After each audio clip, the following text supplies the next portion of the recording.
बिस्मिल्लाहिर्रहमानिर्रहीम। अस्सलाम वालेकुम। कैसे हैं आप सब? उम्मीद करती हूँ सब खैर खैरियत से होंगे।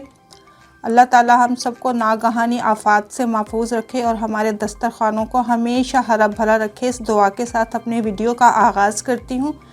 आज मैं ऑयल फ्री रोस्टेड चॉप की रेसिपी लेके आई हूँ। चॉप्स बनाने के लिए आधा किलो मैंने चॉप्स ली हुई हैं।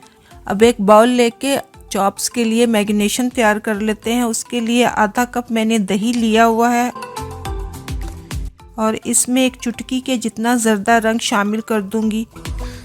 एक मीडियम साइज़ का प्याज लेके इसको मैंने अच्छा सा पीस लिया है और वो मैं शामिल कर दूंगी। आप चाहें तो इसको चॉप करके भी डाल सकते हैं। एक मीडियम साइज़ का टमाटर लेके इसकी प्यूरी मैंने बना ली थी, वो शामिल कर दूंगी।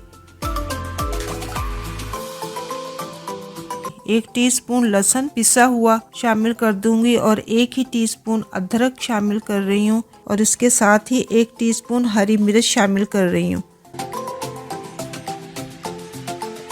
1 टीस्पून मैं नमक ले रही हूँ। 1 टीस्पून मैं लाल मिर्चें शामिल कर रही हूँ।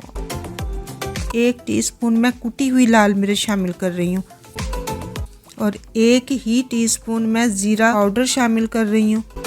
आधा टीस्पून गरम मसाला और आधा टीस्पून मैं काली मिर्च शामिल कर रही हूँ। 1/4 टीस्पून या फिर 2 चुटकियाँ शामिल कर दें अजवाइन की। 1 टीस्पून धनिया पाउडर शामिल कर दूंगी। 1 टेबलस्पून सोया सॉस शामिल कर रही हूँ और 1 टेबलस्पून टमाटो केचप शामिल कर दूंगी। 2 घंटे के लिए चॉप्स पर लगा दूंगी इसे। आप चाहें तो इसे ओवरनाइट भी लगा सकते हैं, उसका रिज़ल्ट और अच्छा आएगा। एक पैन लेके इसमें चॉप बिछा देते हैं। अब ऊपर अमेज़ा डाल दें और आधा कप पानी का शामिल कर दें और साथ ही 1 लेमन का जूस शामिल करके इसको पकने के लिए छोड़ दें। जब ये अच्छे से गल जाए तो अब एक तवे पर इसके बगैर ऑयल के अच्छे से सेक लें। गोल्डन होने तक इसको सेक लें। जब गोल्डन हो जाए तो आप इसे मसाले में शामिल करके खुश्क कर लें। चॉप्स के साथ जो हल्की फुल्की चर्बी लगी हुई है इसी में ही ये अच्छा सा फ्राई हो जाएगा। अब एक कोयला लेके उसके ऊपर देसी घी, ऑयल या फिर मक्खन डाल दें ताकि ये बारबेक्यू का फ्लेवर दे। ऑयल फ्री रोस्टेड चॉप बनके तैयार है।